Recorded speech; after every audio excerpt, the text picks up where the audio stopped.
Bonjour chers amis, bienvenue à notre panel de l'école du sabbat. Nous en sommes à la leçon numéro 3 de ce trimestre sur Unir le ciel et la terre, Christ dans Philippiens et Colossiens.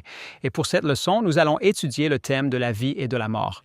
Nous sommes ravis que vous nous ayez rejoints et si vous désirez obtenir votre exemplaire de la leçon de l'école du sabbat, vous pouvez le faire en allant sur www.abnsabbatschoolpanel.com. C'est www.abnsabbatschoolpanel.com. Ne partez pas, nous revenons tout de suite.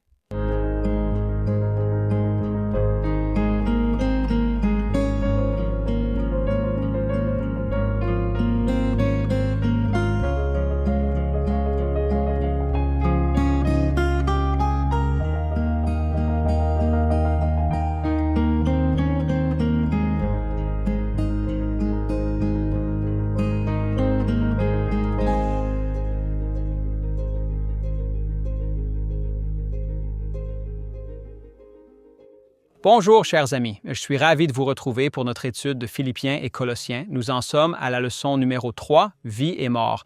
Et avant d'aborder notre leçon, permettez-moi de vous présenter notre panel. Juste à ma gauche se trouve le pasteur John Lomakong. C'est un grand plaisir d'être ici, frère James. Nous sommes les fils du tonnerre. Si vous ne le saviez pas, vous le savez maintenant, la leçon est Vie et mort. Je parle de mourir est un gain. Et ma sœur dans le Christ, Shelley Quinn. Et ma leçon, c'est d'apprendre à être confiant. Amen. Et à votre gauche immédiate, pasteur Ryan Johnson. Oui, que le Seigneur soit loué, tout le monde. J'ai pour vous la leçon de ce mercredi, et le titre est « Tenir ferme dans l'unité ». Et finalement, nous avons ma sœur en Christ, Jill Marconi. Un grand merci, pasteur James. Ce jeudi, nous discuterons de Unis et sans peur. 6 enseignements clés sur l'unité et la souffrance. Amen. Amen. Nous avons donc une leçon complète pour vous aujourd'hui. Et bien sûr, le thème général est la vie et la mort, et nous allons en parler dans le contexte de la vie et de la mort de Paul, qui ont toutes deux promu l'Évangile de Jésus-Christ. Avant d'entrer dans notre étude, nous allons prendre un moment pour prier et je vais demander au pasteur Ryan Johnson de nous faire une prière. Avec plaisir. Prions, mes amis. Père céleste, nous te remercions tant pour l'opportunité de nous rassembler et de plonger dans ta parole. Seigneur, change-nous pendant que nous étudions. Unis-nous, Seigneur, pendant que nous étudions. Sauve-nous dans ton royaume, Seigneur. Au nom de Jésus-Christ, nous prions. Amen. Amen. Amen. Alors, pour l'étude de cette semaine, nous avons plusieurs versets bibliques que nous allons aborder. Philippiens 1, verset 19 à 30, 1 Corinthiens 4, verset 14 à 16, 2 Corinthiens 10, verset 3 à 6, Jean 17, verset 17 à 19, Michée 6, verset 8, Actes 14, verset 22, et tout ce que le Saint-Esprit nous amènera à partager avec vous pour soutenir et compléter ces passages. Notre texte à mémoriser se trouve dans Philippiens chapitre 1, verset 21, et je vais vous lire un passage de la Nouvelle Bible du roi Jacques. Philippiens 1, 21, Paul nous dit « Car pour moi, vivre, c'est Christ et mourir, c'est un gain. » Un magnifique passage, un message vraiment puissant. Vivre, c'est le Christ. Ainsi, chaque aspect de son existence était Christ, mais mourir était également un gain. Et nous souhaitons approfondir ce point, car malheureusement, la mort est devenue une composante inévitable de l'existence. Pourtant, selon la Bible, la mort représente l'opposé de la vie, l'ennemi juré de la vie, le tout dernier ennemi que Dieu anéantira. Ainsi, la mort n'est pas plus intrinsèquement liée à l'existence que les débris d'un accident ne le sont à la conception d'une voiture. Paul affirme avec emphase que le Christ est mort pour détruire celui qui détenait le pouvoir de la mort. C'est Hébreux 2, verset 14. C'est-à-dire, le diable et les délivrés, c'est nous, qui par la peur de la mort furent toute leur vie assujettis à la servitude. C'est donc la peur de la mort que le diable utilise pour nous maintenir dans sa servitude et dans celle du péché et de la peur. Et le Christ est venu nous délivrer les captifs de la prison du péché et de la culpabilité. Ainsi, bien que prêt à mourir pour le Christ, Paul était confiant quant à son destin à long terme. Paul vivait pour le Christ, il vivait l'Évangile pour prêcher le Christ, et même s'il était prêt à mourir, il savait que son destin à long terme serait la vie éternelle par Jésus-Christ. Et la chose la plus importante pour lui en attendant était que sa propre vie ou sa mort honore le Christ et qu'il soit prêt à annoncer l'Évangile au plus grand nombre de personnes et le plus loin possible. Or, peut-être est-ce une des raisons pour lesquelles nous avons tant d'épîtres portant son nom, car il ne cessait d'écrire et d'écrire, de prêcher et de prêcher. Et même lorsque le diable a créé une situation où il a été jeté en prison, ce qui est arrivé plus d'une fois, il a continué d'écrire et de prêcher à travers ses écrits. Ainsi, par ses écrits, il a pu atteindre un grand nombre de personnes dans une multitude d'endroits, y compris des lieux qu'il n'avait lui-même jamais visités. Vous savez, la vie est courte et il est absolument vital d'avoir le plus grand impact possible pour le royaume de Dieu durant les années que Dieu nous accorde. Une grande partie de cet impact est liée à notre encouragement de l'unité de la foi, car dans l'unité réside la force. Et comme nous le verrons dès cette semaine, ce thème était une raison importante pour l'écriture de Paul aux Philippiens. Nous allons donc passer à la leçon de dimanche. C'est la leçon qui m'a été donnée et il est dit ici que le titre de cette étude est « Le Christ sera magnifié ». Et nous allons nous pencher sur Philippiens 1, versets 19 et 20. Philippiens 1, versets 19 et 20, « Le Christ sera magnifié ». Alors, quelle semble être l'attente de Paul? La question est posée dans le magazine trimestriel concernant l'issue de son procès. Que considère-t-il de plus important que d'être acquitté? Paul est en prison, il est jugé et l'issue de ce procès semble incertaine, mais quelle est la chose la plus importante pour Paul? Il est en prison, il est jugé, quelle est la chose la plus importante dans son esprit? Quelle serait la chose la plus importante dans votre esprit? Paul dit ici dans Philippiens chapitre 1, versets 19 et 20, « Car je sais que cela tournera à mon salut par vos prières et par l'apport de l'Esprit de Jésus-Christ, selon ma vive attente et mon espérance, afin que je n'aie honte de rien, mais qu'avec toute hardiesse, comme toujours et maintenant encore, le Christ soit magnifié. » Et bien sûr, c'est de là que vient le titre de la leçon de ce jour. Christ sera magnifié dans mon corps, soit par la vie, soit par la mort. Pouvez-vous imaginer avoir une telle espérance? C'est l'espérance qui est donnée aux chrétiens, c'est l'espérance qui est donnée aux croyants, que soit par la vie, soit par la mort, Christ sera magnifié. Donc Paul n'était pas un criminel. Ce n'était pas la première fois qu'il était emprisonné, même s'il n'était pas un criminel, et il n'était pas étranger à la persécution. Aux Corinthiens, il a détaillé ses souffrances jusqu'à ce moment. C'est 2 Corinthiens chapitre 11, et nous regardons ici dans 2 Corinthiens chapitre 11 au verset 23 à 27. Il raconte aux Corinthiens toutes les épreuves qu'il a traversées pour l'amour de l'Évangile. Et voici ce qu'il dit. En prison, plus souvent, dans les morts, souvent, des Juifs, 5 fois j'ai reçu 40 coups moins 1. Maintenant, arrêtons-nous un instant. Il dit, dans les morts, souvent, souvent. Comment peut-on mourir souvent? Est-ce même possible? Nous savons que Paul a été lapidé à mort une fois, n'est-ce pas? Mais juste après cela, il dit qu'à 5 reprises, il a reçu 40 coups de fouet moins 1. Pourquoi moins 1? On savait que 40 coups de fouet suffisaient à tuer un homme et il voulait donc infliger à Paul le plus de châtiment possible sans le tuer. Il désirait l'amener au seuil de la mort sans qu'il ne décède réellement. Pouvez-vous imaginer ça? 5 fois, ils vous ont battu 5 fois jusqu'à la mort et vous ne mourrez pas tout à fait. Et c'est ce qu'il veut dire quand il dit « souvent en danger de mort ». 3 fois, j'ai été battu de verge, 1 fois, j'ai été lapidé et c'est à en mourir. Il le croyait mort, mais miraculeusement, il a survécu. 3 fois j'ai fait naufrage, 1 nuit et 1 jour j'ai passé dans l'abîme, souvent en voyage, en péril des eaux, en péril des brigands, en péril de mes compatriotes, en péril des païens, en péril dans la ville, en péril dans le désert, en péril sur la mer, en péril parmi de faux frères, dans la fatigue, le labeur et de fréquentes insomnies, dans la faim, la soif et de fréquents jeûnes, dans le froid et la nudité. Ça donne juste l'impression que un vol tardif ne signifie plus rien, n'est-ce pas? Assis dans un siège d'avion inconfortable, ni en classe affaires, ni en première classe, pendant ces 14 heures jusqu'en Australie, jusqu'en Afrique, ça devient insignifiant maintenant. Quand vous pensez à ce que Paul a traversé, nous l'avons facile, admettons-le.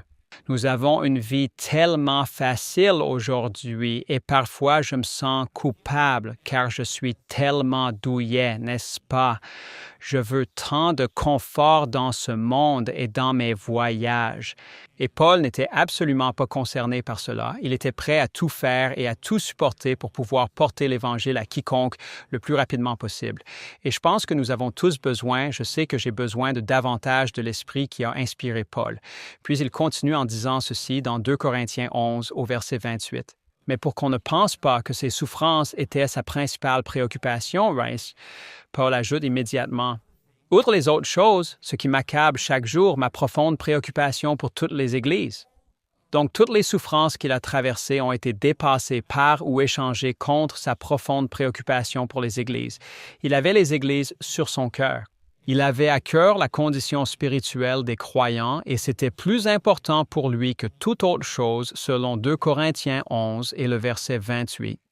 Et quand nous regardons ces versets, nous voulons nous demander quelle relation Paul entretenait-il avec les églises qu'il a établies et gagnées pour Christ? À ce sujet, nous pouvons lire plusieurs versets. Première épître aux Corinthiens, chapitre 4, verset 16. Première épître aux Corinthiens, chapitre 4, verset 14 à 16. Deuxième épître aux Thessaloniciens, chapitre 2, versets 10 et 11. Épître aux Galates, chapitre 4, verset 19. Épître de Philémon, verset 10. Ils nous disent tous que, comme Jésus qui n'a rien épargné pour nous sauver, Paul était prêt à se dépenser et à se sacrifier pour le bien de ses frères et sœurs en la foi. Deuxième épître aux Corinthiens, chapitre 12, verset 15. Mais paradoxalement, plus les actions d'une personne ressemblent à celles de Jésus, comme le trimestriel le souligne, moins elles sont aimées et appréciées par certains. Alors, plus nous nous efforçons de ressembler au Christ, plus nous nous concentrons sur le fait d'être et de vivre comme lui, plus ou moins, il faut bien le dire, moins nous recevons de reconnaissance de la part de certaines personnes. Parce que tous ceux, 2 Timothée chapitre 3, verset 12, qui vivent pieusement en Christ Jésus souffriront en fait la persécution.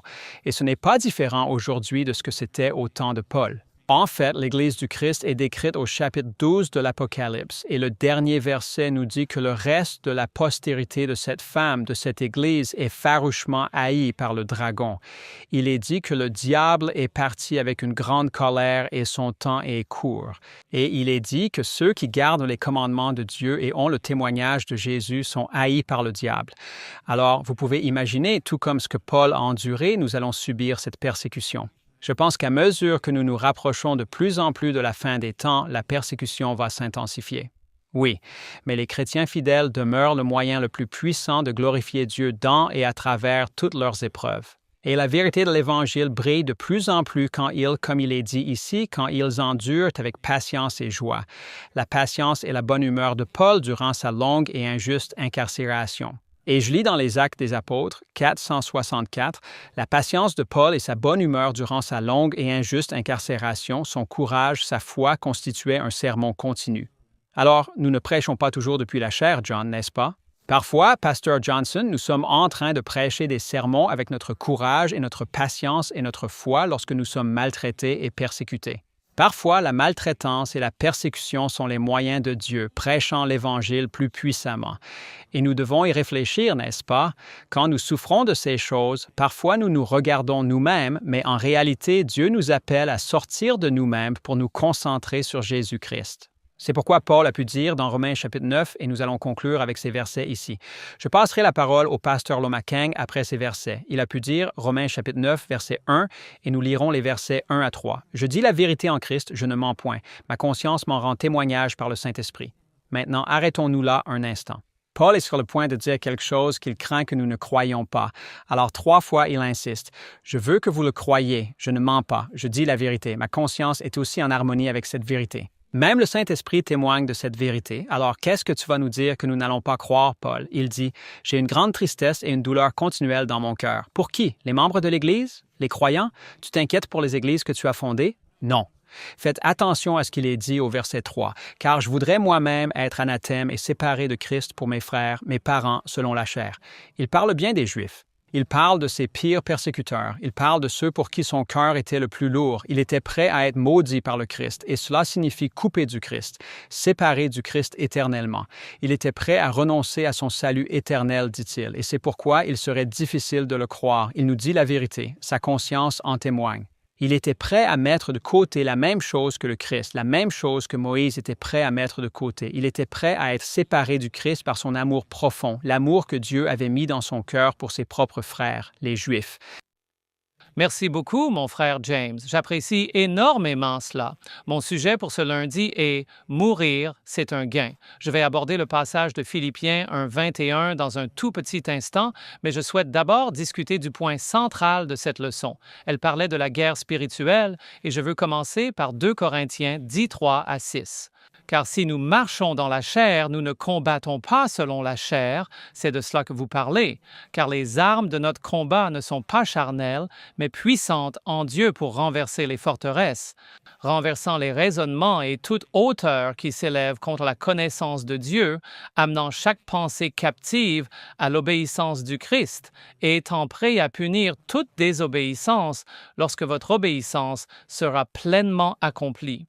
Paul souligne dans la leçon que cela est vrai dans la vie, point.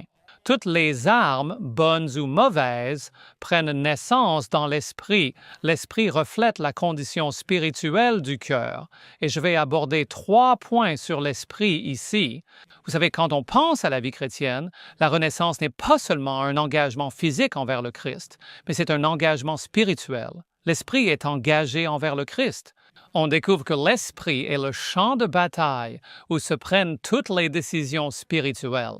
Il reflète ce qui gouverne le cœur, que ce soit l'esprit de Dieu ou bien la chair qu'Adam nous a léguée. Donc, vous trouvez ces 2 champs de bataille bons, ce qui signifie que l'esprit renouvelé s'aligne sur la volonté de Dieu. Mais quand il est mauvais, un esprit charnel résiste et s'éloigne de la volonté de Dieu. Mais tout commence dans l'esprit. Voici des exemples de la façon dont Paul l'exprime dans ses écrits. Dans Romains 8, 6 à 7, il parle de cette mentalité charnelle, car la mentalité charnelle, c'est la mort, mais la mentalité spirituelle, c'est la vie et la paix, parce que la mentalité charnelle est inimitié contre Dieu. Et c'est incroyable, car il n'est pas soumis à la loi de Dieu et ne peut d'ailleurs pas l'être. Alors quand j'entends des chrétiens dire « Eh bien, je n'ai pas à observer la loi de Dieu » ou des pasteurs prêcher contre son observance, c'est l'esprit charnel. Paul l'a clairement dit, le problème n'est pas la loi de Dieu. L'esprit charnel est en conflit avec la loi de Dieu. Elle ne s'y soumet pas, donc une personne charnelle ne dira jamais « Je veux vivre en harmonie avec la loi de Dieu ». Ils trouveront toujours une raison. Malheureusement, le sabbat devient la victime. C'est de lui qu'ils veulent se débarrasser, alors ils rejettent tout en bloc. Mais quand vous avez une réaction adverse à la loi de Dieu, votre esprit est le problème, pas la loi de Dieu. L'esprit charnel est en inimitié. Pourquoi est-ce d'une importance vitale concernant un esprit transformé? Proverbe 23, 7. Car tel qu'un homme pense en son cœur, tel il est. L'esprit détermine tout ce qui nous concerne. L'esprit est cette puce informatique dans la voiture qui, si elle cesse de fonctionner, tout est déréglé, tout est désharmonisé, rien ne fonctionne correctement. Le carburant ne circule plus, le moteur est décalé. L'esprit est le siège de toutes les décisions qui commencent là, qu'elles soient bonnes ou mauvaises.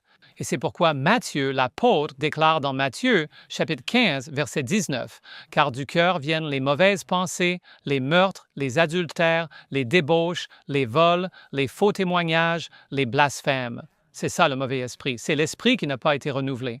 Ainsi, les pensées que nous cultivons révèlent qui nous servons réellement. C'est un point d'une importance capitale. Notre esprit ne peut pas demeurer neutre. Soit il est entièrement soumis au Christ, soit il est dominé par le péché. Il n'existe pas de 3e catégorie. Soit c'est le Christ qui le contrôle, soit c'est Satan. Alors, allons à Philippiens 1, verset 21. Et je veux aborder ce point parce que souvent les gens, vous savez, c'est incroyable. La Bible dit tant de choses sur ce qui se passe réellement quand on meurt, mais tant de chrétiens passent leur temps à ignorer ces passages, essayant de trouver des versets pour soutenir leur philosophie et non l'enseignement de la Bible. C'en est une, c'est être absent du corps, c'est être père présent avec le Seigneur. La Bible ne dit pas ça. Paul dit « Je préférerais être absent du corps et présent avec le Seigneur ». Il parle des épreuves de cette vie et quand vous lisez tous les écrits de Paul, il dit « Un jour, nous revêtirons cette immortalité ». Et puis dans le même passage où il est question d'être absent du corps et présent avec le Seigneur, il souhaite qu'un jour la mortalité soit engloutie par la vie. C'est le passage du mortel à l'immortel. Il ne s'agit pas de mourir et d'aller au paradis, mais en voici un autre très célèbre, Philippiens 1, 21. « Car pour moi, vivre, c'est Christ.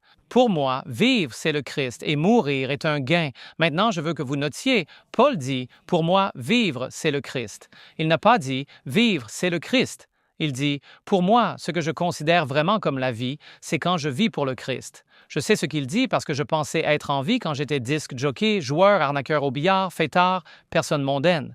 On appelle ça la vie nocturne. Et c'est un terme juste, les enfants des ténèbres. On appelle ça la vie nocturne.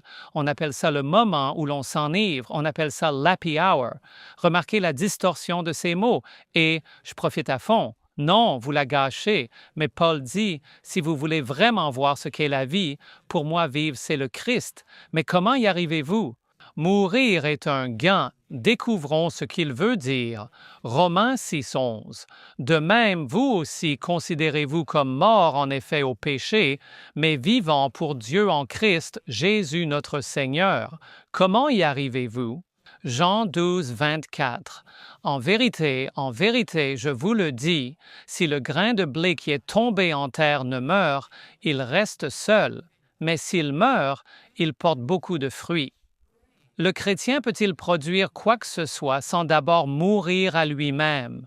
Alors, cette mort dont on nous parle est présentée en 3 catégories distinctes. Laissez-moi vous l'expliquer très rapidement. Premièrement, c'est la mort au péché, la crucifixion de notre ancienne nature. Romains 6:6.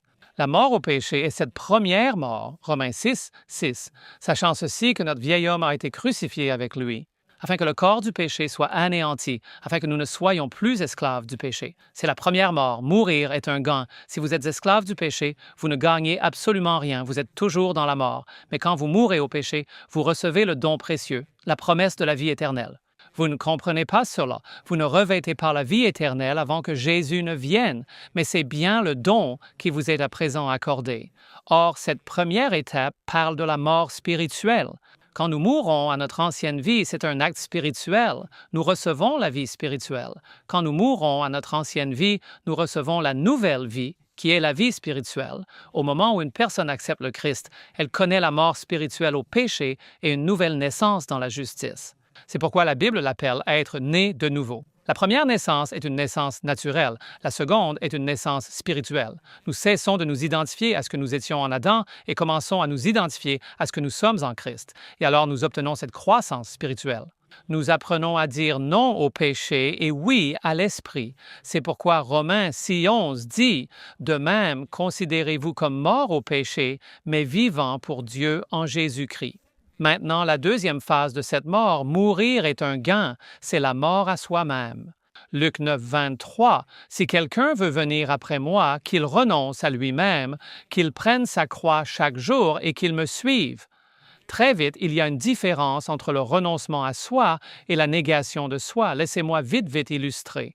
Le renoncement signifie qu'il y a une étude biblique ce soir, qu'il y a un match de basket ce soir, et je me dirai, eh bien, que devrais-je faire? L'un ou l'autre. Eh bien, tu sais, ce soir, je laisserai le basket de côté et j'irai à l'étude biblique. C'est une personne qui choisit elle-même ce à quoi renoncer. Mais le renoncement à soi signifie qu'il y a une étude biblique ce soir et un match de basket. Je peux aller au match de basket. J'appartiens au Christ. Je dois aller à l'étude biblique. Vous remarquez quelle est la différence? Le renoncement de soi, c'est nous qui décidons. Le renoncement à soi, c'est le Christ qui décide. Il a dit à Pierre, « Quand tu étais jeune, tu allais où tu voulais. Maintenant que tu es âgé, quelqu'un d'autre t'habillera et t'enverra là où tu ne veux pas aller. » Et Pierre, résistant au renoncement à soi-même, dit, « Et lui? » Et le Seigneur dit, « Si je veux qu'il reste ici jusqu'à mon retour, ce ne sont pas tes affaires. » Le renoncement à soi est très différent de l'abnégation, car nous décidons ce que nous devons nier. Donc le deuxième est le reniement de soi-même. La mort de soi, c'est le reniement de la chair. Si quelqu'un désire qu'il renonce à lui-même, c'est la mort que Paul connaissait chaque jour.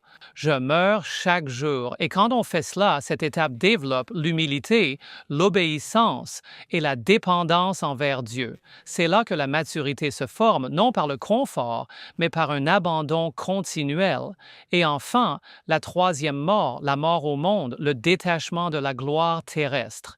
1 Jean 2:15. N'aimez point le monde, ni les choses qui sont dans le monde. Si quelqu'un aime le monde, l'amour du Père n'est point en lui. Galates 6:14. Pour moi, le monde est crucifié et moi pour le monde. C'est la troisième mort. C'est là que les croyants se détachent des valeurs, des plaisirs et des priorités mondaines. C'est là que nous expérimentons une nouvelle orientation. Ma citoyenneté est au ciel. Portez votre affection sur les choses d'en haut. C'est ainsi que les croyants se détachent du monde et se connectent au Christ. Finalement, la mort au péché, la mort à soi-même et la mort au monde, c'est ce que Paul voulait vraiment dire quand il affirme « Mourir, c'est un gain ». Merci, Pasteur John. On va faire une courte pause pour un instant mission. Ne partez pas, nous revenons. Bonjour, je suis Greg Morricone. Je suis très heureux que vous me rejoigniez pour 3 ABN Mission Moment. Je vous ai parlé de Lenny qui a grandi aux Philippines dans un foyer adventiste du 7e jour.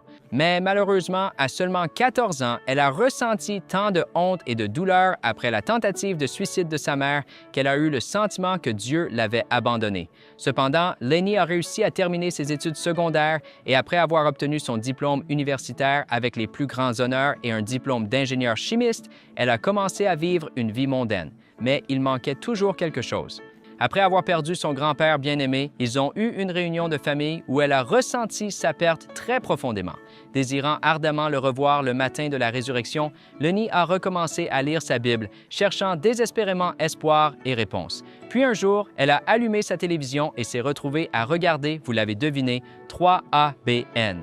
Bien qu'elle n'ait jamais regardé auparavant, elle a reconnu les chants qu'ils entonaient. Et lorsqu'elle a écouté attentivement les sermons et les études bibliques, elle a réalisé que le message était distinctement adventiste du 7e jour. En larmes, Lenny s'est agenouillée et a imploré le pardon de Dieu, redédiant entièrement sa vie à son Sauveur. Débordante de joie, elle sentait qu'elle retrouvait enfin son véritable foyer, sa place. Ce vide affreux qui l'habitait était enfin comblé. Elle n'était plus seule et une nouvelle vie pleine d'espoir avait commencé. Mais la grâce de Dieu est destinée à être partagée et je vous en dirai plus lors du prochain 3 ABN Mission Moment. Gloire à Dieu, le Seigneur agit puissamment et nous sommes si reconnaissants pour votre soutien financier et vos prières. Passons maintenant à la leçon de mardi avec Shelley Quinn. Oh, j'ai tellement hâte d'en étudier. La leçon de mardi portera sur la confiance en soi. Je m'appelle Shelley Quinn. J'ai une question à vous poser. Vous êtes-vous déjà retrouvé face à deux bons choix et vous ne saviez tout simplement pas lequel était le meilleur? Vous savez, c'est exactement là que Paul se trouvait lorsqu'il écrivait de Rome, alors qu'il était en prison.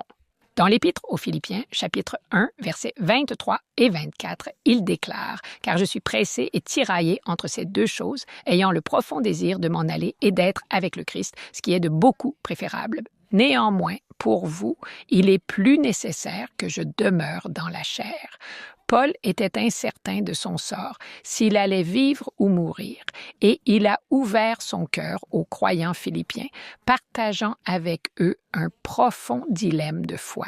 « Je suis tiraillé entre les deux », a-t-il dit.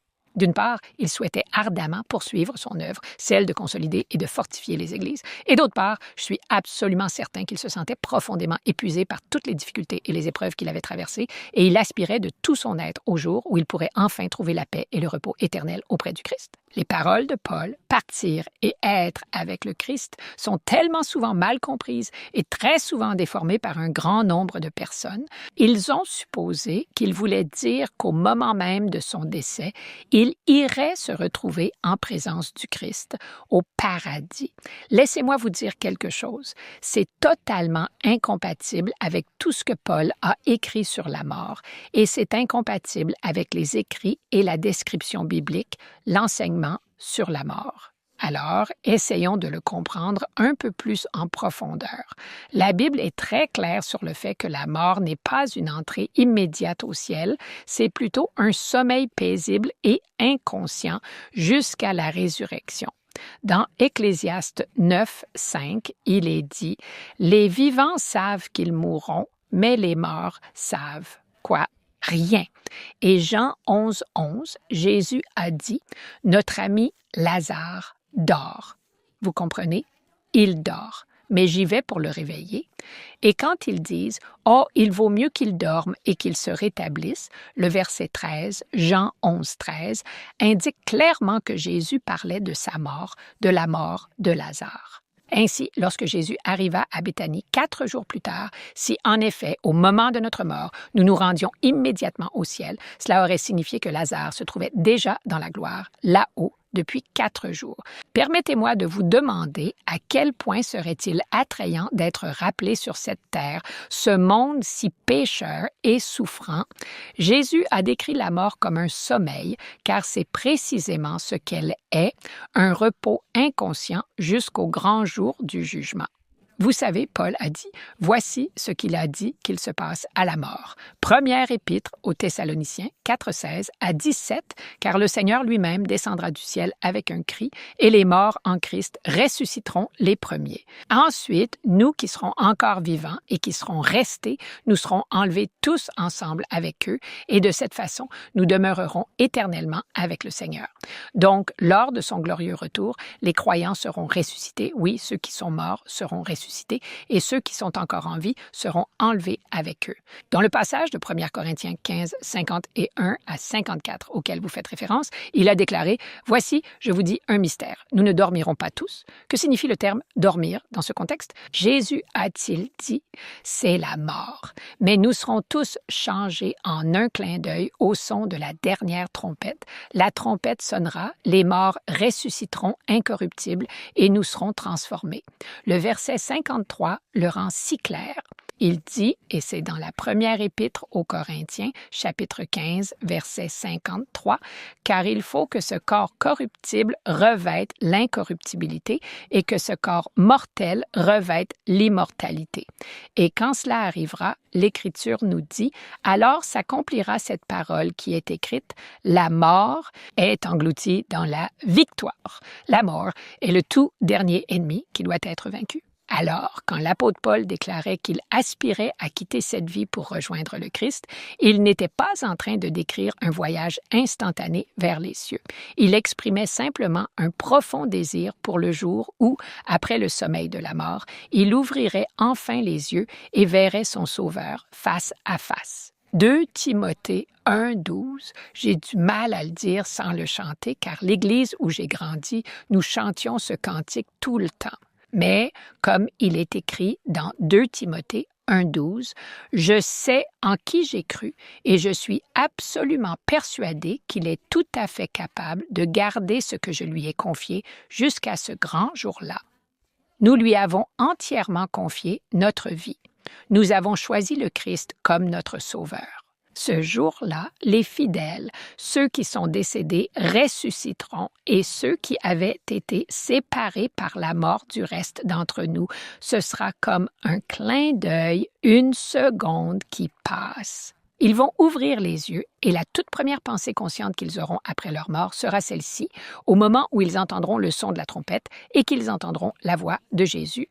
Il l'a dit dans l'Évangile de Jean, chapitre 5, versets 28 et 29, « Tous ceux qui sont dans les tombeaux entendront ma voix. » Il arrive avec la voix de l'archange et il a dit « Ceux qui ont fait le bien ressusciteront pour la vie et ceux qui ont fait le mal pour la résurrection de la condamnation. » Donc, Paul a compris que s'il dormait quelques jours ou 1000 ans, quand ses yeux s'ouvriront la prochaine fois, il contemplerait son Sauveur. Il n'est pas question d'une âme désincarnée qui flotterait vers le ciel. Cette promesse est celle d'un retour littéral du Christ, d'une résurrection corporelle et d'une véritable réunion. Les trompettes sonnent, les tombes s'ouvrent, nous, les rachetés, nous nous élevons et nous allons à la rencontre du Seigneur dans les airs. Vous savez quoi? J'adore ça. C'est un moment sur lequel chaque croyant peut véritablement compter. Maintenant, Philippiens 1,21, Paul a dit dans ce même chapitre, vous en avez parlé un peu, car pour moi, vivre c'est le Christ et mourir est un gain. Quelle déclaration incroyablement profonde, que ce soit dans la vie ou dans la mort. La vie de Paul était entièrement centrée sur le Christ. Maintenant, vous avez déjà abordé l'application spirituelle de cela. Ici, dans ce contexte précis, il est en train de dire, si je continue à vivre, je pourrai continuer à prêcher pour le Christ et à fortifier les croyants. Mais si je meurs, ma mort rendra témoignage à la puissance et à la vérité du Christ. Son courage face à la mort, et il y faisait bel et bien face, témoignerait au monde entier que sa foi était authentique. C'est pourquoi il pouvait considérer la mort comme un gain. Non pas parce qu'il s'attendait à une gloire immédiate, mais parce que mourir pour Christ magnifierait Christ. La vie de Paul était un sermon. C'était le plus beau sermon qui ait été prêché. Mais devinez quoi? La mort de Paul serait un sermon aussi. C'est bien ça, n'est-ce pas? Il est donc tiraillé entre deux désirs très puissants. Le premier, c'est de se reposer de son labeur et de dormir jusqu'à la première résurrection. Vous savez, dans Philippiens 3, 10 à 11, il dit « Oh, que je puisse le connaître et la puissance de sa résurrection et la communion de ses souffrances en étant rendu conforme à sa mort, afin que par quelque moyen je puis parvenir à la résurrection des morts. » Mais son second désir était de rester, de continuer à servir l'Église. Il savait ce qui l'attendait.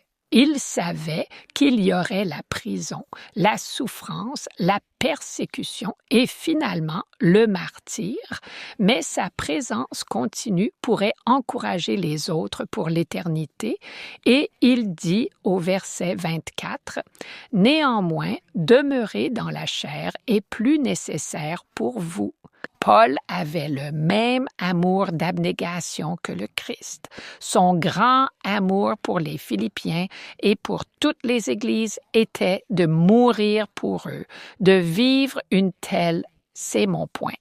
Alors, voici mon point. Nous avons l'espoir de la résurrection au retour prochain de Jésus. La mort n'est pas la fin, c'est une pause avant le matin éternel. Jusqu'à ce jour, notre appel est clair. Nous devons vivre pour Christ. C'est tout à fait ça. Que l'on soit jeune ou âgé, fort ou faible, chaque jour est une occasion que nous devrions vivre pleinement pour la gloire du Christ. Et que notre témoignage soit aussi que notre vie est un sermon et que notre mort soit également un sermon pour tous ceux qui nous entourent. Ce sont des mots puissants. Merci beaucoup, sœur Shelley. Tu sais ce que j'aime vraiment? J'aime comment tu as dit quand tu lisais la première lettre aux Thessaloniciens que chaque amoureux du Christ peut compter dessus. Amen. Et puis, vous pouvez regarder avec confiance ceux qui nous rejoignent et dire « Il en sera ainsi ». Je loue le Seigneur de ce que nous pouvons avoir une pleine confiance en sa parole. Chers amis, je suis le pasteur Ryan Johnson et j'ai la leçon de ce mercredi et le titre de cette leçon est « Demeurer ferme dans l'unité ». Restez ferme dans l'unité. Or, le titre reprend en fait une partie du langage des Écritures. Nous allons l'examiner plus en détail, mais juste dans Philippiens 1:27, il est dit « Que vous teniez ferme avec confiance, ayez pitié, que vous soyez forts, que vous soyez fermes en un seul esprit. » L'unité, c'est presque comme si le Seigneur savait que le jour viendrait. Quand la division menace l'Église, puis-je le dire, sœur Jill, et n'est-il pas merveilleux que dans cette lettre à cette Église, le Seigneur nous parle aujourd'hui en disant de rester ferme dans l'unité. Mais savez-vous quoi? Allons-y et regardons cela. Je vais lire en commençant par la toute première ligne du verset 27. Voici ce que dit la parole. Elle dit, « Seulement, je lis la version King James et nous verrons plus tard pourquoi je le souligne. Seulement que votre conduite soit digne de l'Évangile de Christ, afin que soit que je vienne vous voir, soit que je sois absent, j'entende parler de vous, que vous demeuriez ferme en un seul esprit, d'un même cœur. » Vous voyez? Luttant ensemble pour la foi de l'Évangile, oui, l'Évangile, tous tournés vers la même direction. Or, Paul lance un appel à l'unité, mais il n'est pas l'initiateur de cet appel à l'unité. Ce que Paul fait en réalité, c'est de nous ramener à une prière que le Christ a faite, une prière parfaite, si je puis m'exprimer ainsi, le Christ étant lui-même parfait. Pourquoi ne pas prendre un moment pour regarder le Christ prier pour l'unité de son peuple? Vous trouverez cela dans le 17e chapitre de Jean et gardez votre doigt là dans Philippiens. Nous allons aller à Jean 17. Et certains appellent cela la prière sacerdotale du Christ. J'ai même entendu parler de la prière du souverain prêtre. Maintenant, je veux dire, des choses intéressantes se passent ici. Ici, l'ombre de la croix, j'aime à le dire, s'étend sur le Sauveur, et son ministère est sur le point de changer, mais avant qu'il n'intercède pour nous, la croix est juste là, et il parle à ses disciples en ces dernières heures précieuses. Je dois admettre, et j'espère que vous ne m'en voudrez pas, que Jean 17 me déconcertait quand j'étais jeune homme. Vous savez, le langage semblait un peu circulaire. Laissez-moi vous donner un exemple. Jean 17, des. Et tout ce qui est à moi est à toi, et ce qui est à toi est à moi, et je suis glorifié en eux. Vous voyez ce que je veux dire? Voici le verset 23. Moi en eux, et toi en moi, afin qu'ils soient parfaitement un, et que le monde, vous savez, ça sonnait presque lyrique, et je me demandais pourquoi. Et j'ai pris le temps, et je pense que nous devrions le faire ici, parce que la prière pour l'unité est là, juste pour regarder ce qui se passait. Eh bien, tout d'abord, le Christ priait, mais quand il priait, il y avait cette merveilleuse sorte de réflexivité sémitique. Vous savez, je ne sais pas si je peux m'avancer aussi loin, mais c'était presque comme s'il chantait, vous savez? Il prononçait cette prière et elle a été traduite en grec, n'est-ce pas? Elle fut écrite là, puis ensuite traduite en anglais, et me voici, moi, en train de la lire. Et parfois, ce langage un peu circulaire semble émerger, car la nature poétique de tout cela ne se traduit pas toujours parfaitement. Mais ce que nous pouvons faire, c'est simplement mettre certaines choses entre parenthèses. Voyons ce que nous avons. Dans Jean chapitre 17, versets 1 à 5, le Christ prie le Père. Regardez attentivement ce qu'il est dit au verset 5. « Et maintenant, toi, Père, glorifie-moi auprès de toi-même de la gloire que j'avais auprès de toi avant que le monde fût. » Excellent. Dans l'Évangile de Jean, chapitre 17, versets 6 à 19, le Christ prie pour ses disciples. Nous pouvons le constater, notamment au verset 9, « Je prie pour eux. Je ne prie pas pour le monde, mais pour ceux que tu m'as donnés, car ils sont à toi. » Vous voyez le schéma ici. Le Seigneur Jésus a une structure. Et ensuite, dans Jean 17, 20 à 26, nous voyons le Christ prier pour les futurs croyants. Regardons le verset 20. Il est écrit, « Je ne prie pas seulement pour ceux-ci, mais aussi pour ceux qui croiront en moi à travers leurs paroles. » Et donc, c'est ce qui se passe. Le Seigneur fait cette prière organisée. Il la chante et parle à ses disciples. Mais ensuite, nous avons le verset 20. Regarde ce qu'il dit. « Je ne prie pas seulement pour eux, mais encore pour ceux qui croiront en moi par leurs paroles, afin que tous soient un comme toi, Père, tu es en moi, et moi en toi. Nous sommes un, afin qu'eux aussi soient un en nous. » Ça commence à avoir du sens, n'est-ce pas? Afin que le monde croie que tu m'as envoyé, par leur unité. Oh, c'est vraiment très intéressant. Et il poursuit en ces termes, « moi en eux ». Voyez-vous cette unité? Toi en moi, afin qu'ils soient parfaitement unis en un, et que le monde reconnaisse que tu m'as envoyé, et que tu les as aimés, et que tu m'as aimé. Mais regardez le verset suivant. Père, je veux que ceux-là aussi que tu m'as donnés, c'est le verset 24, soient avec moi là où je suis, afin qu'ils contemplent ma gloire, celle que tu m'as donnée, car tu m'as aimé avant la fondation du monde. Nous pourrions nous attarder sur cette déclaration, mais Jésus dit qu'ils peuvent contempler sa gloire. On en parle, et j'étais très intéressé de savoir ce que c'est. Jésus fut glorifié au plus haut point sur la croix, et quand cela s'est produit, l'univers entier a vu pour toujours le vrai caractère du Christ. Et par conséquent, certains théologiens, que lorsque le Christ déclare qu'il puisse contempler ma gloire, il veut dire par là qu'il puisse connaître mon caractère. Et quand il manifeste, et là il s'agit de nous, la gloire du Christ, les autres perçoivent le caractère du Christ en nous. Et c'est là la nature de l'unité pour laquelle le Christ prie pour son peuple, c'est-à-dire que nous soyons unis d'une manière telle que nous puissions refléter le caractère du Christ. Et c'est très important de le souligner, parce que devinez quoi?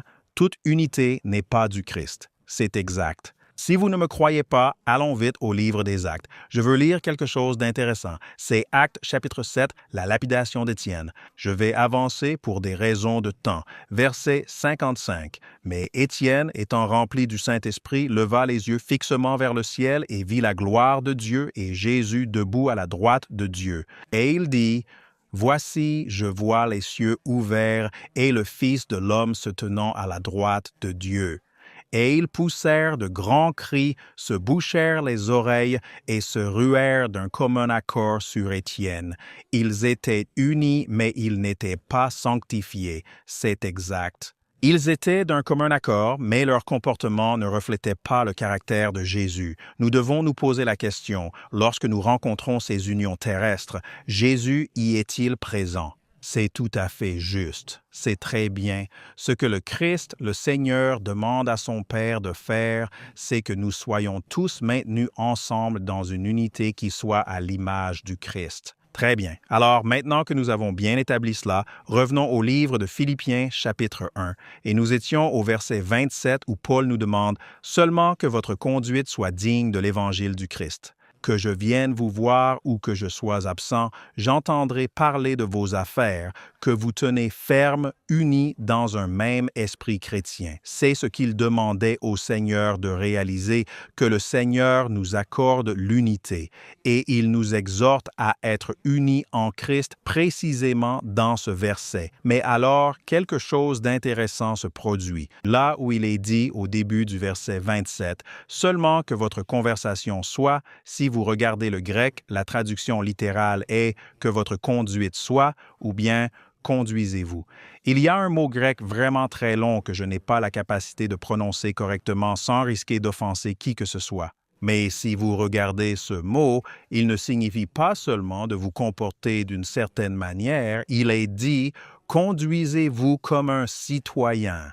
C'est un terme qui implique la citoyenneté, l'appartenance à une communauté. L'apôtre Paul nous exhorte en disant « Conduisez votre vie comme de véritables citoyens du royaume des cieux, car au sein du ciel, il y a une unité profonde et parfaite, et c'est précisément cette unité, cette harmonie, qui reflète le caractère même de notre Seigneur Jésus-Christ. » Et donc, dans tout ce passage, Paul rappelle ce que le Christ dit dans Jean 17, puis il se projette vers le moment où nous marcherons aux portes de la cité en tant que citoyens du ciel. Mais voici le truc. Quand mon fils était plus jeune, il est un travailleur acharné maintenant. Mais quand il était plus jeune, Sœur Shelley, je lui disais « Tu dois travailler dur. » Et il répondait « Ben, je suis un gamin.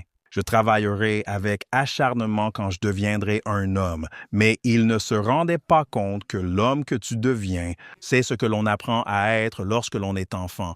Nous devons apprendre à nous comporter comme des citoyens du ciel dès maintenant, afin que, lorsque nous arriverons au ciel, nous nous sentions véritablement chez nous. À Dieu ne plaise que le ciel ne soit pas notre foyer éternel. Donc, l'unité est prônée par Paul, mais c'est une unité à l'image du Christ et c'est une caractéristique de la citoyenneté du ciel.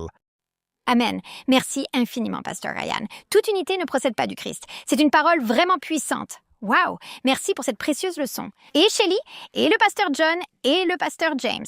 Je suis Jill Morricone. Jeudi, nous allons nous pencher sur Unis et Intrépide. J'ai renommé la leçon Unité et souffrance. 6 points clés sur l'unité et la souffrance. Nous reprenons exactement avec le même verset dont le pasteur Ryan a parlé. Nous allons le relire, mais cette fois uniquement sous l'angle de l'unité. Nous sommes dans Philippiens, chapitre 1, verset 27. Que votre conduite soit digne de l'évangile du Christ, afin que je vienne vous voir ou que je sois absent, j'entends de dire à votre sujet que vous tenez ferme dans un même esprit, combattant d'une seule âme pour la foi de l'évangile. Maintenant, nous n'allons pas nous attarder longtemps ici, car le pasteur Ryan nous a donné une leçon incroyable sur l'unité transmise dans ce verset. Je veux juste regarder la première épître de Jean, chapitre 1, verset 7. Garde ton doigt dans la première épître aux Philippiens, nous y reviendrons tout de suite. Mais d'abord, Jean 17. Que dit-il? Si nous marchons dans la lumière, qui est la lumière? Jésus est la lumière du monde. Summer, si nous marchons dans la lumière comme il est lui-même dans la lumière, nous avons la communion. Ce mot, comme le dit le pasteur John, koinonia, l'unité spirituelle, l'unicité, la solidarité, la communion fraternelle les uns avec les autres, et le sang de Jésus-Christ, son Fils, nous purifie de tout péché. Vous voyez, si je me tiens dans la lumière, comme dans l'Évangile, comme en Jésus, comme sur la parole de Dieu, et que le pasteur Ryan est dans la lumière, nous ne pouvons faire autrement que d'être en unité. Si une personne se trouve en dehors de la lumière, de ce côté-ci, loin de Jésus, loin du Christ, et que moi, je me tiens ici, avec Jésus, en Christ, il pourrait alors y avoir une certaine désunion ou même une discorde.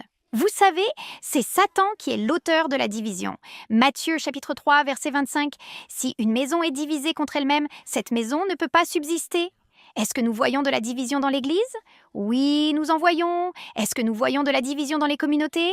Oui, nous en voyons. Est-ce que nous voyons de la division dans notre pays ou dans de nombreux pays à travers le monde? Oui. Est-ce que nous voyons la division dans les mariages et dans les foyers et dans Dieu nous en préserve, les ministères? La division peut-elle exister? C'est possible, car c'est là le désir profond de Satan. Le premier point essentiel à retenir, c'est que l'unité en Jésus et l'unité de notre message nous permettent d'être pleinement unis dans notre mission. Je pense que c'est d'une importance absolument vitale. L'unité en Jésus, tous marchant dans la lumière, et l'unité du message, basée sur la parole de Dieu, nous permet d'être unis dans la mission. Et quelle est cette mission? L'Évangile éternel, Apocalypse chapitre 14. Prêchant ce message de l'Évangile et les messages des 3 anges à un monde perdu et mourant. Sens continuant. Nous sommes en Éphésiens 1. Nous allons lire le verset 28 maintenant. Et sans vous laisser intimider en quoi que ce soit par vos adversaires, ce qui est pour eux une preuve de perdition, mais pour vous de salut, et cela de la part de Dieu. Deuxième enseignement. Vous et moi n'avons pas à avoir peur de l'opposition. Maintenant, ça dit de ne pas être terrifiés, n'est-ce pas? Ne soyez pas terrifiés par vos adversaires. Nous n'avons pas besoin d'avoir peur des menaces. Nous n'avons pas à avoir peur de la persécution. Nous n'avons pas à avoir peur de l'oppression. Je me souviens, quand j'étais enfant, j'étais terrifiée par les derniers jours. D'une certaine manière, la façon dont on m'a enseigné pendant mon enfance, et ce n'est rien contre mes parents ou les dirigeants de l'Église, c'était juste la façon dont Jill l'avait intériorisé. Mais j'avais peur de la persécution, peur de cette opposition, peur de ne pas être assez forte? Toi et moi, nous n'avons pas à avoir peur. Il dit ici même, ne soyez pas terrifiés par vos adversaires. Louez le Seigneur. En Christ, nous n'avons pas à vivre dans cette peur. Troisième point à retenir, nous n'avons pas à craindre la mort. Vous avez cité Hébreux 2, verset 14, que le Christ, par sa mort, a anéanti celui qui détenait le pouvoir de la mort, c'est-à-dire le diable, et nous a libérés, vous et moi, nous qui, par la crainte de la mort, étions, durant toute notre existence, assujettis à la servitude. Le Christ a affronté la mort, pour ainsi dire, en notre faveur, et il a triomphé. Il a été victorieux pour briser la puissance de Satan et nous libérer de cette peur de Satan et de la peur de la mort. Continuez à lire. Nous sommes dans Éphésiens 1, 29, Philippiens. Merci Philippiens 1, merci 29, car il vous a été accordé par le Christ, non seulement de croire en lui. Faisons une pause un instant. Accordé ce don par le Christ. Le salut est un don. C'est le 4e point essentiel à retenir. Il vous a été accordé. Ce don vous est offert de la part du Christ. Le Christ vous offre et m'offre librement le don du salut. Nous avons la merveilleuse opportunité de croire en lui et de l'accepter par la foi. Éphésiens 2, verset 8. C'est par la grâce que nous sommes sauvés, par la foi. Loué soit le Seigneur pour cela. Revenons aux Philippiens. Merci, Shelley. Philippiens 1, verset 19. Alors, il ne nous est pas seulement donné ou accordé, au nom du Christ, le don du salut, l'opportunité de croire en lui, mais aussi de... Quel est ce mot? Souffrir pour lui. Cela signifie que le don de la souffrance vous a aussi été accordé, à vous et à moi. La souffrance est-elle un don? La souffrance peut-elle être un don? Tout d'abord, je crois, en considérant cette idée, c'est une notion difficile à appréhender, mais en y regardant de plus près, Dieu peut faire concourir toute chose à notre bien. Dieu peut faire œuvre de rédemption avec ce que Satan destine au mal. Vous souvenez-vous de ce que Joseph a dit à ses frères? Dieu l'a transformé en bien, même si nous vivons dans un monde de péché et de souffrance. C'est le cas. Mais Dieu peut même agir à travers ces circonstances difficiles causées par le péché et en faire ressortir quelque chose de bon. La souffrance peut-elle développer notre caractère? Regardons l'Épître aux Romains. Romains chapitre 5. Nous trouvons cela au verset 3. Non seulement nous nous glorifions, mais nous nous réjouissons dans les tribulations. Or, ce mot « tribulation » en grec est « thlipsis ». Il fait référence à une pression interne. Il existe bien un mot grec qui signifie pression externe. Mais Paul ne dit pas que nous nous glorifions dans la pression externe. Nous nous glorifions dans la pression interne. Maintenant, si vous y réfléchissez, si votre conjoint était diagnostiqué d'un cancer, c'est une situation purement physique, n'est-ce pas? Mais cela ne provoque-t-il pas une énorme pression émotionnelle et mentale en vous parce que la personne que vous aimez tant souffre? Si votre enfant venait à s'éloigner de Dieu ou si un événement venait à bouleverser votre vie, n'est-ce pas quelque chose de physique? Si, ça l'est. Mais là où nous avons le plus de mal, je crois, face aux épreuves, c'est ici. C'est interne. C'est une pression interne. Donc nous nous glorifions, Paul dit, dans la pression interne. Attendez une minute sérieusement? Gloire et pression interne, cette tribulation, thlipsis, est interne. Sachant pourquoi, la tribulation produit la persévérance. Le mot persévérance vient de deux mots grecs, l'un signifiant sous, l'autre rester et endurer, pasteur Brian. Cela signifie donc que la pression interne me pousse à rester sous, à endurer sous. Pourquoi? Parce que la persévérance produit le caractère. Voilà. La souffrance, la pression intérieure, développe le caractère. Elle façonne le caractère dans la vie du croyant. L'épreuve de notre foi engendre la patience. C'est ce que nous dit Jacques, chapitre 1, verset 2. Et la première épître de Pierre, chapitre 1, nous révèle que l'épreuve de notre foi est comme l'or purifié par le feu, et elle produit quelque chose, le caractère. En vous et en moi. Vous voyez, les épreuves ne rendent pas notre foi authentique. Pourtant, aucune foi véritable ne peut exister sans épreuve. La souffrance a parfois un but bien plus grand. Nous lisons en Philippiens 1 verset 19. « Ceci tournera à mon salut. » Cette souffrance, cette épreuve, ce temps en prison, grâce à vos prières et à l'apport de l'Esprit de Jésus-Christ. Et enfin, le 6e point à retenir. Regardez Jésus. Hébreux 12, Paul le cite de la meilleure façon. Hébreux chapitre 12, versets 1 à 2. Nous sommes entourés de cette nuée de témoins, n'est-ce pas? Et nous nous débarrassons de tout poids et du péché qui nous assaille si facilement et nous courons avec endurance. Endurons au milieu de la pression interne, thlipsis, des épreuves et des persécutions de la vie. Comment y parvenons-nous? En fixant les yeux sur Jésus, l'auteur et le consommateur de notre foi. Regardez à Jésus, mes frères et sœurs. Ne vous regardez pas vous-même. Ne regardez pas votre péché. Ne regardez pas les blessures et les affronts que d'autres personnes vous ont infligés. Ne regardez pas les circonstances externes qui vous entourent. Ne regardez pas la douleur que vous ressentez concernant votre santé, vos finances ou votre famille. Regardez Jésus. La fin est en vue. Ce monde de péché, de maladie et de souffrance n'est pas tout ce qu'il y a. Jésus revient bientôt et vous et moi pouvons marcher en unité avec nos frères et sœurs. Nous n'avons pas peur de la mort. Nous n'avons pas peur de l'opposition. Nous pouvons recevoir le don du salut. Nous pouvons recevoir le don de la souffrance et nous pouvons regarder à Jésus car il revient bientôt. Amen. Amen. Merci, Jill. Et il nous reste quelques minutes pour quelques mots de conclusion. On commence avec le pasteur John Lomakang. Oui. Dans mon application spirituelle de Philippiens 1:21, « Mourir est un gain », j'ai utilisé l'application spirituelle et Shelley a traité l'application littérale. Alors, laissez-moi donner une autre application spirituelle. Quand on meurt en Christ, il est dit, « Si nous avons été unis à lui dans la ressemblance de sa mort, nous le serons aussi dans la ressemblance de sa résurrection. » Le chrétien qui meurt en Christ ressuscite pour marcher dans une vie nouvelle. Romains 6, 5 à 6. Paul a dit, « Pour moi, vivre, c'est le Christ, et mourir est un gain. » Nous pouvons vivre avec cette même confiance en ses promesses. Nous pouvons vivre pour sa gloire.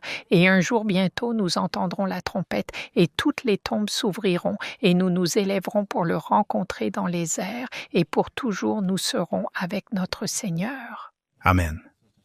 Sœur Shelley, j'espère, si vous le permettez, que je puisse m'inspirer de vous. Dans toutes les choses dont nous avons parlé, les amis, l'unité, l'apparition de notre Seigneur Jésus-Christ, le changement de notre caractère, nous pouvons avoir confiance que le Seigneur nous y mènera. J'aime beaucoup ça, Sœur Shelley. Oui. Actes des apôtres, 5, verset 12. Du chevalet, du bûcher, du cachot, des tanières et des cavernes de la terre parvient à l'oreille du Sauveur le cri de triomphe des martyrs. Ceux-ci, ayant sacrifié leur vie pour la foi, proclament au monde que celui en qui ils ont placé leur confiance est capable de sauver pleinement et jusqu'à la fin. Amen. Amen. J'espère que vous avez été bénis par la leçon de cette semaine. Ça aura été une bénédiction pour moi. En étudiant ces thèmes d'unité, de vivre pour Christ et de mourir pour le glorifier, les images deviennent de plus en plus claires dans mon esprit, et c'est ce que fait la parole de Dieu. Elle devient de plus en plus claire à mesure que nous l'étudions et que nous grandissons en elle. Nous voulons vous encourager à continuer avec nous cette étude sur Philippiens et Colossiens. La semaine prochaine, la leçon numéro 4, l'unité par l'humilité. Au plaisir de vous revoir. Que Dieu vous bénisse.